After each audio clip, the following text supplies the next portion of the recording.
Bonjour à tous, c'est Karine, bienvenue sur ma chaîne. Aujourd'hui, je vais partager avec vous la recette de la crème de brie. Je vous mettrai tous les ingrédients dans le descriptif de la recette qui se trouve en dessous. N'hésitez pas à liker et à vous abonner pour me donner un coup de pouce. Activez les notifications pour être averti de toutes les vidéos mises en ligne. Pour cette recette, j'ai pris du brie, c'est ce qui me restait dans le frigo. Vous pouvez prendre du camembert. Je vais le couper et le mettre dans mon bol. J'ai pris le bol de mon robot cuiseur. Vous pouvez le faire dans une casserole. Vous faites exactement la même façon de faire, sauf que vous pouvez le mettre dans une casserole et moi je vais le faire dans mon robot. Donc je vais mettre le fromage. Si vous pouvez enlever la croûte, vous l'enlevez. C'est ce que je vais essayer de faire, mais si je l'enlève, moi je n'aurai plus rien. Donc je vais quand même la laisser. C'est du fromage, du poivre et de la crème fraîche. Je le coupe en morceaux. Je le mets dans la cuve du robot.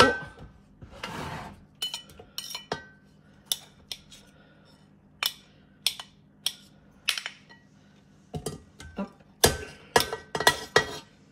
Je vais aller peser pour la crème fraîche. C'est une recette hyper ultra simple avec 2 ingrédients. Et vous pourrez la servir en apéritif avec des dips, des petits croûtons de pain. Oups. Si vous faites une planche de charcuterie, vous pouvez le mettre au milieu. En entrée aussi, avec une petite salade sur un morceau de pain, c'est très très bon.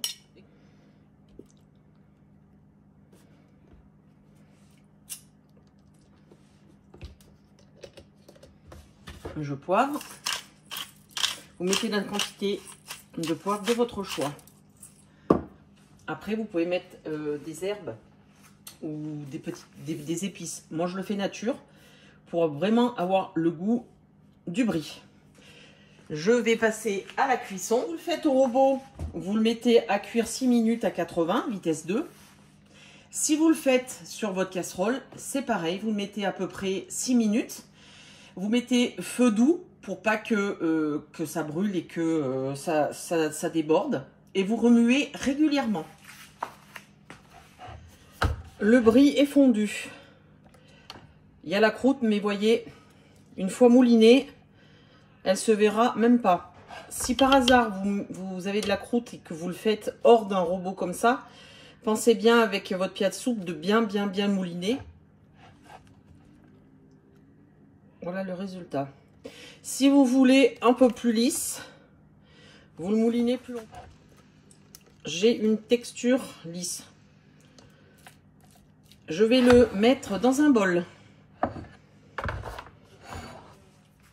La crème de brie est terminée. Moulinez-la bien tant qu'elle est chaude. Je vais rajouter un tout petit peu de persil dessus pour faire un petit peu plus joli.